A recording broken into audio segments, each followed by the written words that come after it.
Hello, my name is Veronica and welcome to the Learning Lab to a special focus video highlighting a technique used on my 2013 spring Easter cards. And if you're looking at these cute little chicks, aren't they just some awesome eye candy? Come on into the lab and let me share with you just how I got started. So before we get started on how I went from this plain little chick to this beautifully flocked and glittered one, I want to show you where I got the image. These images came from the Easter 2010 Cricut cartridge, and as you can see, I have all of my chicks laid out here. If I go back to the cartridge itself, you'll see that the chick is here, and it is image number 28 if you're counting.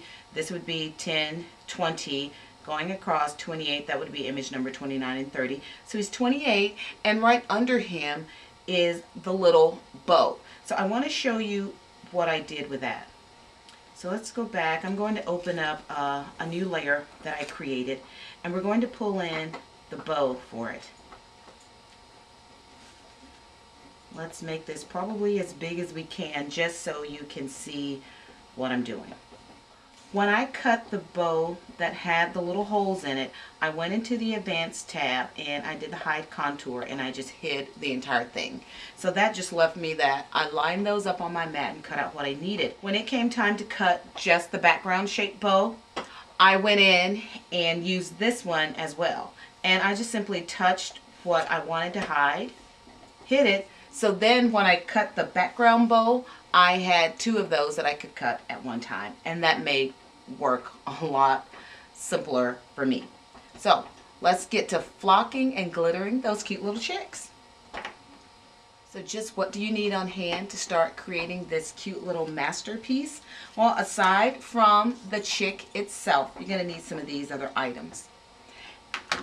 And starting with, to lay it down so you can adhere your flocking glitter, I'm using this Ink Essentials Collage Glue Stick. Heather sent this to me when she went to the Ranger warehouse sale. It was in the bag of goodies that I got, and let me just tell you, this stuff is great for adding flock. Speaking of flock, I have lots of different kinds. This is the Stampendous Fuzzy Flock, and I will admit to you right away, all flock is not created equal. I also have some of the Hampton Arts flock. In addition to that, my AC Moore was clearancing out a lot of their Ink Essentials, so I just went in and picked up a lot of their flock and some of their glitter that they had for a couple of bucks each. I also have some of the Recollections flock from Michaels that they were clearancing out too. Picked up about every color they had. Come on, don't judge. This is some glitter that I got from Tuesday Morning. Probably paid $1 and picked up 5 different sets. During that same time, they also had some of these in little rectangular ones, and they were more of a pastel color, so I picked those up. If you have some of the Making Memories glitter, the Martha Stewart glitter, you can use that also. Additionally, I had some of that Dollar G Studios flock that you can get that came in these little canisters, and this is one that has been mixed up. That's that beautiful purple that you saw on one of mine earlier. In addition to that, you're going to need something for their eyes. I use my Recollections pearls, some of the Kaiser Craft pearls that I had, some of the Queen & Company. I think these may have been from Martha Stewart. They worked really well for the really tiny ones. I also went into my Tub O brads and pulled out some brads to use. I wanted to use these little fuzzy ones that I have for eyes, but they were going to be too large. My son has already given me some really constructive feedback on the brads that I did use for the large ones. He said they looked a little strange because he felt they were too big. So once he made that comment, I stopped adding brads, and then I went and added pearls to the remaining ones. So let's get started on flocking the chick. I already have some of the pre-mixed blue powder. Don't have a ton of it left, so I thought this would be perfect to show how to add flocking to get this effect. So what I did was put down, and I want to say I did a mixture of this sky blue, some of the Recollections blue, which really gave me a nice variegation, and then I just added some white glitter to that because I didn't really have the shade of blue that I wanted. And so I just sprinkled in some of this one. And one final thing that you're going to need is just a collection of embossing folders.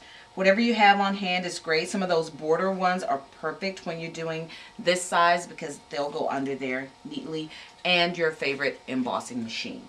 So let's get started. Here he is with my craft glue. Now, when I did mine, I embossed everything but the feet because I went back later and added glossy accents to the feet. So, just laying down a thick layer.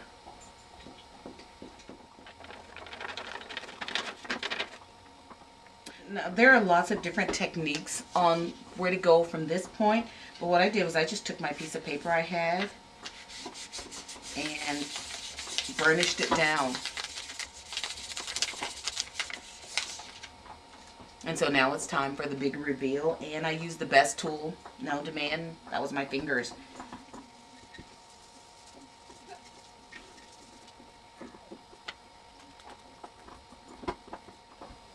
And there's my flocked chick. So now let's get her embossed.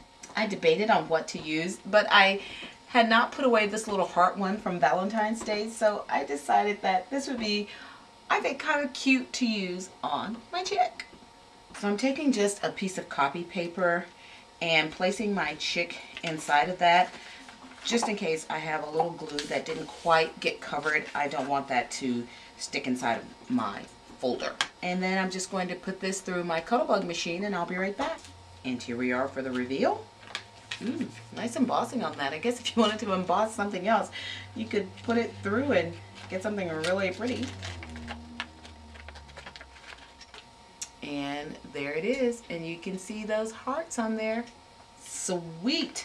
So next step was to add a pearl to the eye. So to help me with knowing where to put my pearl or my brad, I just took a straight pin, went through the back, poked him in the eye, and that will help me with knowing where to put it.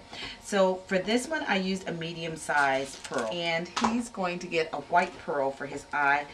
It's not a huge size, but it fits there beautifully. Now on this one, I used a brad for his eye. And when I turn it over, you can see that I didn't open the legs. I just pushed them all to one side. So whether you use a pearl or a brad, you're going to end up with some cute little flock chicks.